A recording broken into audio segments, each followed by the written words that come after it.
dernière animation, alors on a dit qu'on le faisait se tourner en même temps qu'il allait se prendre un deuxième astéroïde qu'il allait un petit peu exploser l'arche sur le dessus. À ce niveau-là, on est là. Alors, quand la caméra le voit, la caméra, on le voit déjà d'ici.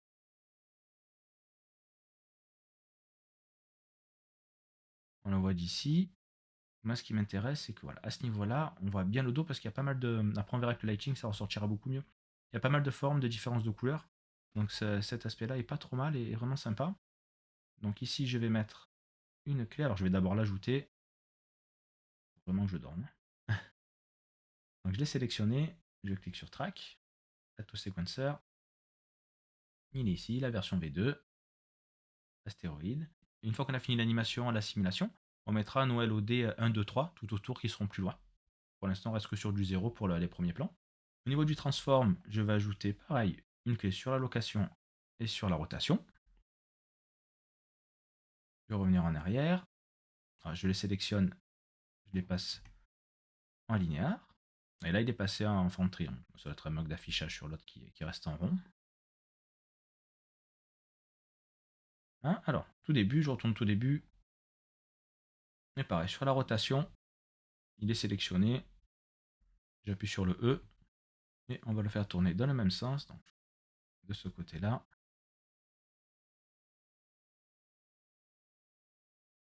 Et non, de l'autre côté. Voilà. Donc là, normalement, 1, 2, 3. Lui, il se retourne là-bas, super. Alors, il se retourne, mais du coup, il reste sur l'axe Z. Il fait la rotation toujours sur l'axe Z.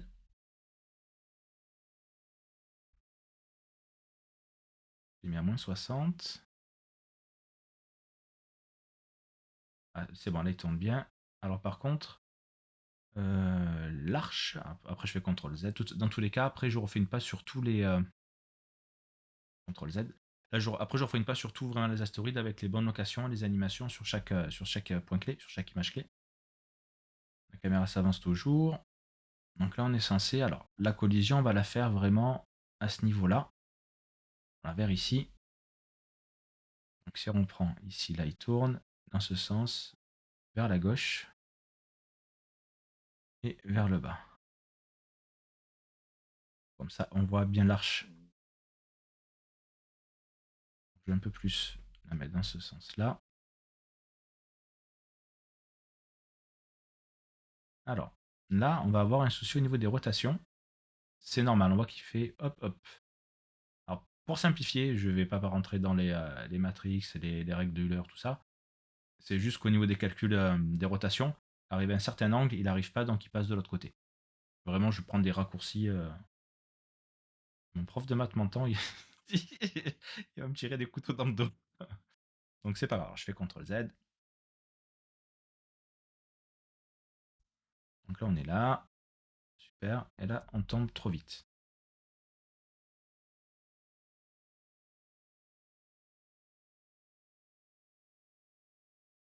Ce rebond, on va regarder au niveau des courbes. Si j'affiche les courbes.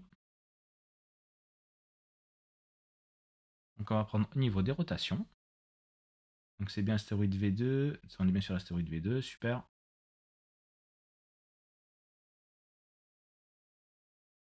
Est-ce que le F... Alors le F est censé afficher la frame. Ici, on a ici le rebond. Ici, on a le rebond. Si on fait ça, c'est à ce niveau-là, quand on passe, qu'il fait... Toc. Voilà, il descend d'un coup. Alors je vais faire un clic droit. On va enlever linéaire, on va passer sur auto. Là, on va pouvoir ajuster. Voilà.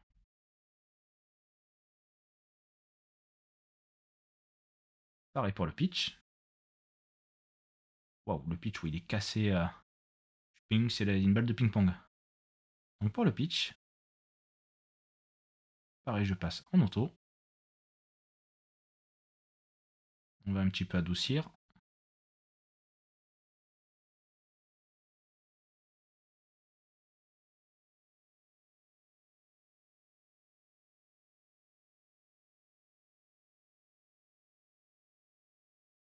Maintenant, il ne reste plus que l'axe, le yaw à régler. On a le saut qui est ici. On a le saut ici. Je vais la passer en auto.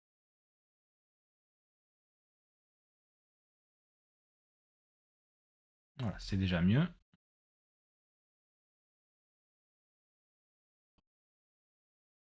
Je vais le remonter un petit peu plus.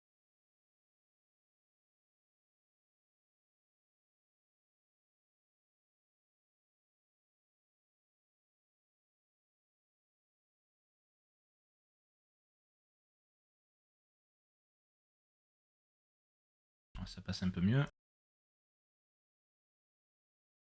Super, on n'a plus vraiment le coup du ping-pong, même si ça accélère un petit peu, ça passe encore. Bon, ça passe. Je reprends du début. Premier, deuxième. Super. Alors l'axe fait que, vu qu'on veut en priorité la destruction sur l'arche ici, on ne pourra pas le mettre comme je voulais au tout début, vraiment voir le dos, c'est pas grave. Donc on reste appuyé sur Shift, on peut tout sélectionner.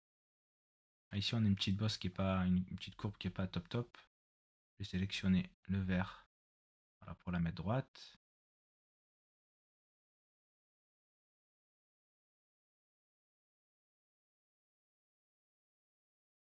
Voilà, c'est mieux. Et ensuite, la caméra, moi je veux, hop, donc là il va y avoir la destruction. Donc à ce niveau-là, on va reculer un petit peu, je sélectionne les derniers, je les avance. Après je rafficherai toutes les clés, il n'y a pas de souci, hein. Les derniers points, je fais clic droit, auto.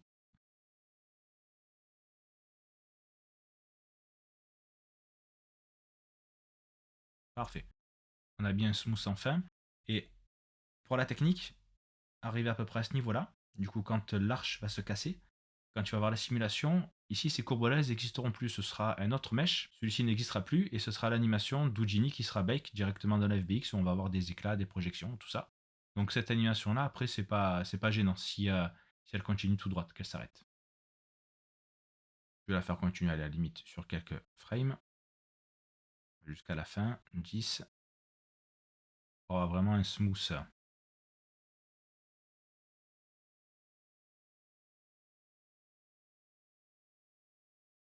Voilà. Et donc on a dit qu'on allait avoir un astéroïde qui allait venir sur le dessus, qui veut dire qu'au niveau du cadre, je vais décaler les courbes, au niveau de la composition, au niveau du shot, ce qui serait sympa, c'est de décaler un petit peu l'astéroïde vers le bas. Comme ça va laisser la place pour l'autre astéroïde de rentrer vers le haut et de venir le percuter.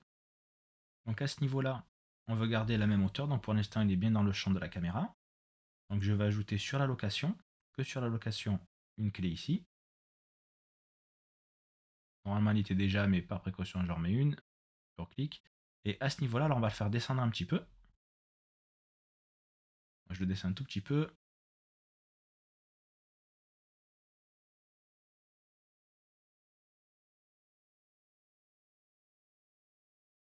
Voilà. Et là, j'ai ajouté en plus une petite rotation. Je passe en linéaire. Je surveille mes courbes à droite en même temps, hein. Alors, si je passe en linéaire,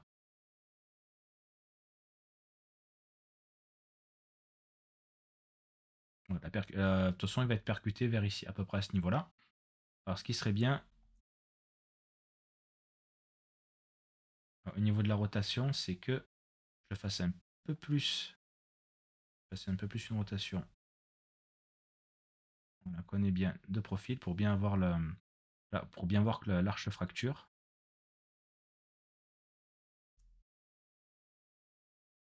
De toute façon, je vais remontrer toutes les clés avec les rotations, locations en fin de vidéo. Et je mettrai un chapitre si vous voulez sauter toute la partie où j'explique mettre directement les clés. C'est vrai que c'est l'animation, quelquefois ça peut être un peu long, mais une fois que c'est fait, après c'est du régal. Très bien. Donc là, quand l'astéroïde va rentrer, il va pousser celui-là. On va le faire descendre un peu plus.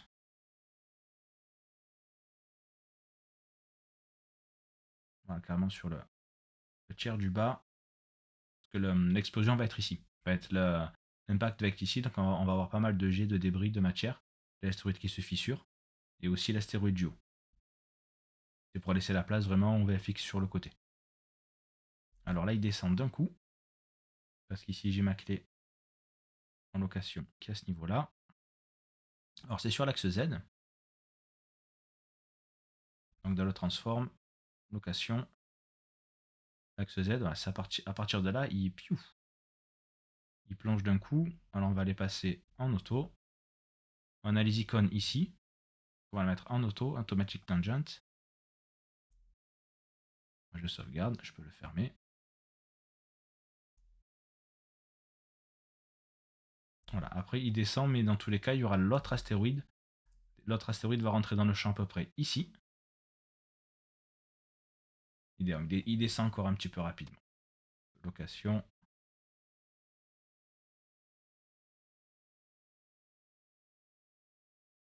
Pareil, je vais le passer en auto. Voilà, ça devrait être mieux.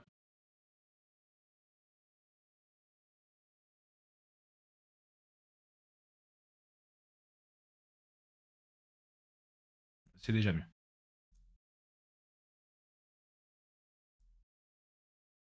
C'est déjà mieux, mais cette clé, je pense qu'on va la... Cette clé de location, celle-ci, on va l'enlever.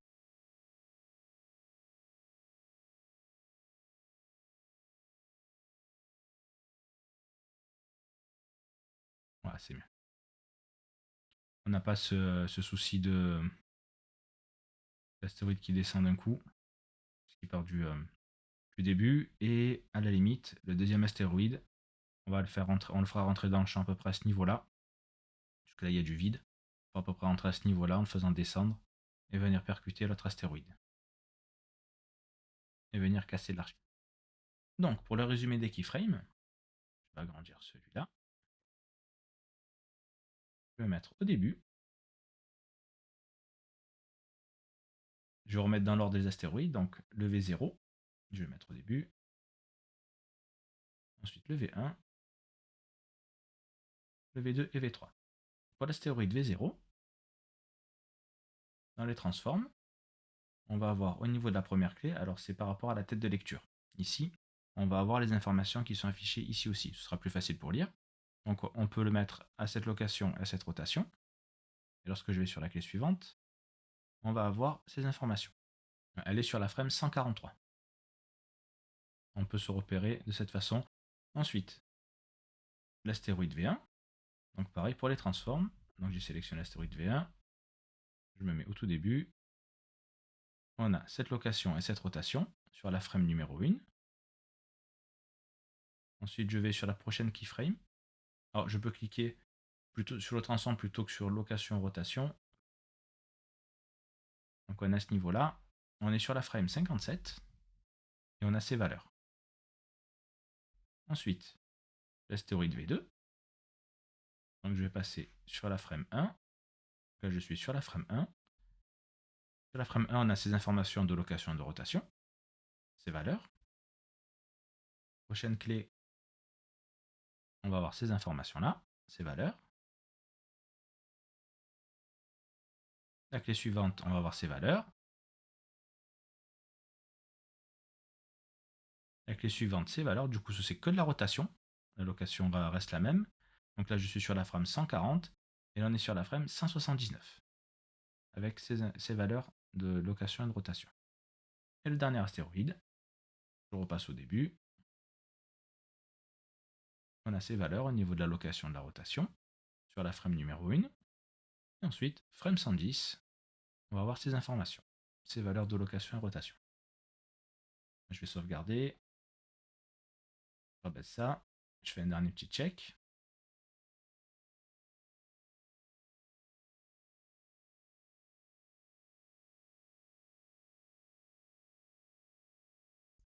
Super, ça semble plutôt bien. Le seul souci, c'est que le dernier astéroïde, on ne le voit pas à partir d'ici. Il est caché. On va juste le remonter. Alors, c'est le LODV2.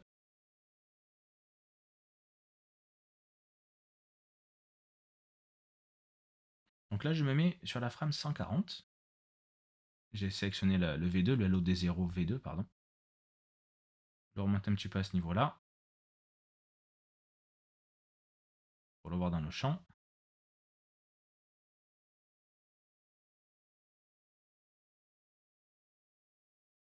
Comme ça, on le voit dès le début, ici.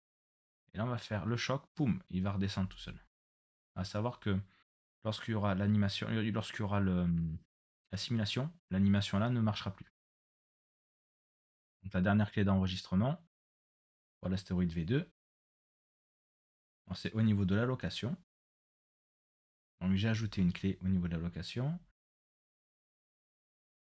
Les valeurs de la clé s'affichent ici. Location, rotation.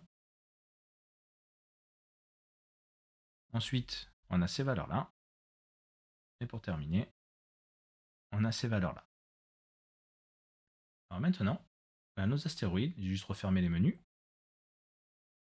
On va sélectionner tous les astéroïdes. On va faire un export en FBX. Et on va exporter la caméra séparément pour récupérer tout ça dans Houdini. Alors je sélectionne les 4 astéroïdes. Je fais clic droit, export.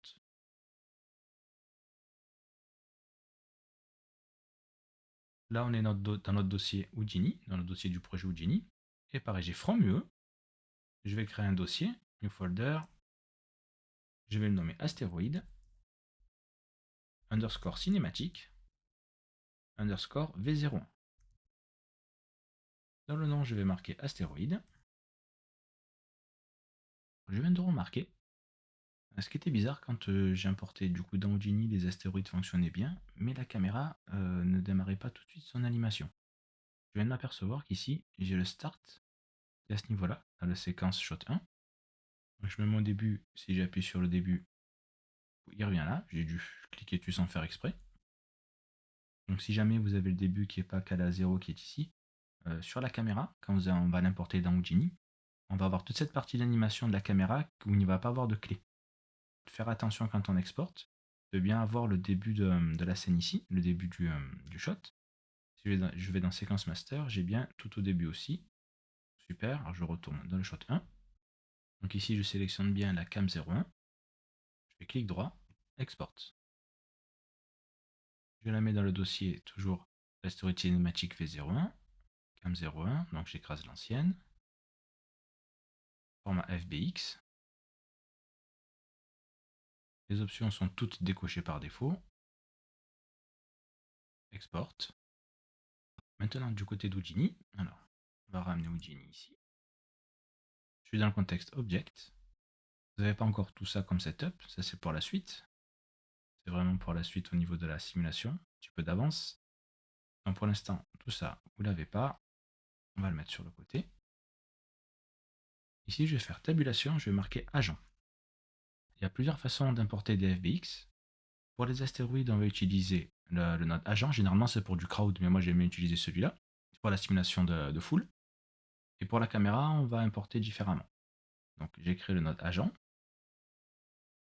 On va aller sélectionner l'input FBX. Et on va aller chercher nos astéroïdes. Astéroïde.fbx. Accepte. Affiche le flag bleu. Voilà, il les a chargés. On est bien à la bonne échelle. Ici, il faut normalement passer coché par défaut Convert Units. Comme ça, il peut convertir les unités des centimètres de Unreal en mètres par rapport au Genie. Là, on est bien à 10 mètres. Quand on fait avancer le slider, la timeline, on a nos animations. Ici, je vais marquer Import Asteroids. Maintenant, la caméra. Alors, pour la caméra, je remonte dans le contexte Object. On va aller dans File, Import, Filmbox FBX. Donc, on va aller choisir notre caméra 01, notre cam 01. Accept. Il faut cocher ici Convert Units. Par défaut, il n'est pas coché de mémoire. On peut enlever Joint and Skins, Light, Géométrie. Matériel, on va laisser Animation. Peu importe. Et là, il va créer un autre. Alors, il a créé tout en bas à droite de mon côté. Je vais le ramener en dessous. Et normalement, si on clique dans le viewport, on va avoir voilà, Cam01 FBX. Donc, c'est ce node ici. Et on accède à la caméra à l'intérieur. Je vais afficher l'astéroïde crash. Et normalement, tout devrait fonctionner comme dans Unreal. Ça passe bien ici. Ça passe bien là. On arrive ici. Super.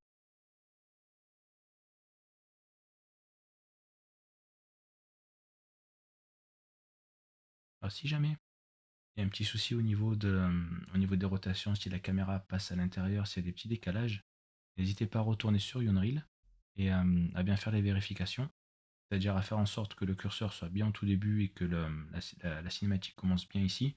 En fait, j'ai eu un souci sur le deuxième astéroïde, pas sur les autres, malgré que le curseur, la tête de lecture soit sur 2 ou je sais plus combien c'était.